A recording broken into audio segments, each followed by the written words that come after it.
صلو علی الحبیب صلی اللہ تعالی علی محمد۔ امیر اہل سنت سنا ہے کہ شروع میں آپ خود لوگوں کے پاس جا کر دینی کاموں کے لیے چندہ جمع کرتے تھے، تب لوگوں کا کیا رسپانس ہوتا تھا؟ کچھ اس بارے میں بتائیے۔ جی ہاں، وہ ایسا ہی تھا کہ میں چند اسلامی بھائی مل کر ہم جاتے تھے چندہ لینے کے لیے، لوگ دیتے بھی تھے اور ٹالتے بھی تھے۔ ایسا بھی ہوا کبھی کہ کسی نے دور سے دیکھ کر کہہ دیا معاف کرو، دھکے کھلاتے تھے، کل آنا پرسوں آنا۔ کوئی بولتا تھا ہم نے تو زکوٰۃ نکال دی ہے، ختم ہو گیا ہے، ختم ہو گیا ہے۔ دور سے ڈگڈگی بھی بجا دیتے تھے بعض اوقات۔ یہ ہے نا کہ دعوت اسلامی کے پہلے بھی ہم ایک انجمن چلاتے تھے، تو اس کے لیے بھی چندہ لینے میں وہ خاص کر یہ کراچی کی جو مشہور کپڑا مارکیٹ ایک ہی ہے، کلوتھ مارکیٹ مشہور ہے، اس میں جاتا تھا میں۔ ہمارے ایک اور اہل محبت تھے اسلامی بھائی، وہ مشہور آدمی تھے وہاں کے، وہ مجھے لے جاتے تھے پارٹیوں کے پاس، تاجروں کے پاس۔ تو یوں ہم جاتے تھے چندہ لینے کے لیے، کوئی دیتا تھا کوئی نہیں دیتا تھا، کوئی باتیں بناتا تھا کوئی باتیں سناتا تھا، سب مکس گزارا ہو جاتا تھا، چل جاتا تھا۔ اب یہ کہ شروع میں تو گھر کی کھچڑی کھانی ہی پڑتی ہے، بعد میں جب دکان جم جاتی ہے تو دکان چلانے والے بہت مل جاتے ہیں۔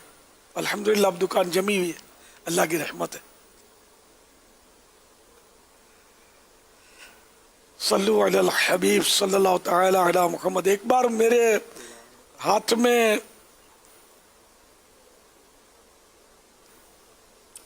وہ مدینے کا ٹکٹ تو آ گیا تھا عمرے کا، رمضان کا مہینہ بھی آ گیا، رمضان میں عمرہ۔ اب میں کیا کروں؟ اب اگر دعوت اسلامی شروع ہو چکی تھی اور چندہ کرنے مجھے ہی جانا ہوتا تھا، اب میں نے سوچا کہ میں اگر مدینہ شریف چلا جاتا ہوں، ہے تو سعادت کی بات، لیکن یہ کہ میں چلا جاؤں گا تو یہاں چندہ کون کرے گا؟ سارا سال دعوت اسلامی کو چلانا ہوتا ہے، اور سال میں مین یہ رمضان ہی میں چندہ ملتا ہے، اس وقت تو خاص کر۔ تو پھر میں نے یہی فیصلہ کہ میں عمرے پہ نہیں جاتا، ٹکٹ میں نے واپس کر دیا یا جو بھی تھا، میں نہیں جاتا یار، مدینے والے کا کام یہاں ہو کر میں کروں گا۔ یوں مطلب میں نے الحمدللہ وہ قربانی دی تھی ایک چندے کی وجہ سے۔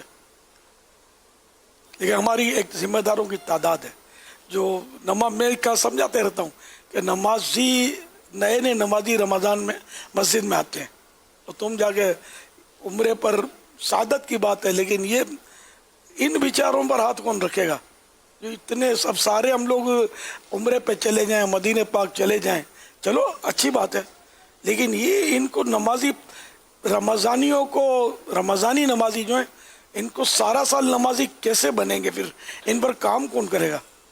ان کو گناہوں سے کون چھڑائے گا؟ ان کو نیکیوں کے رستے پر کون لگائے گا؟ تو اس طرح مطلب انشاءاللہ، تو اس طرح یہ کہ میں سمجھاتا رہتا ہوں کہ جشن ولادت بے شک آپ مدینے میں منائیں، رمضان کا مہینہ مجھے دے دیں کہ میرے مطلب آقا کی دکھیاری امت جو مسجدوں کا رخ کرتی ہے نا، ان کو پکا نمازی بنائیں۔ صلو علی الحبیب صلی اللہ تعالی علی محمد۔ بہرحال یہ کہ اذان کا وقت ہو گیا ہے، پھر انشاءاللہ کنٹینیو کرتے ہیں۔ ماشاءاللہ۔ صلو علی الحبیب صلی اللہ تعالی علی محمد وعلی آلہ وصحبہ وبارک وسلم۔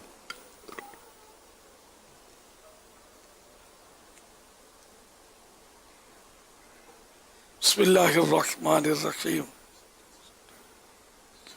الصلاة والسلام علیک یا رسول اللہ وعلی آلک واصحابک یا حبیب اللہ۔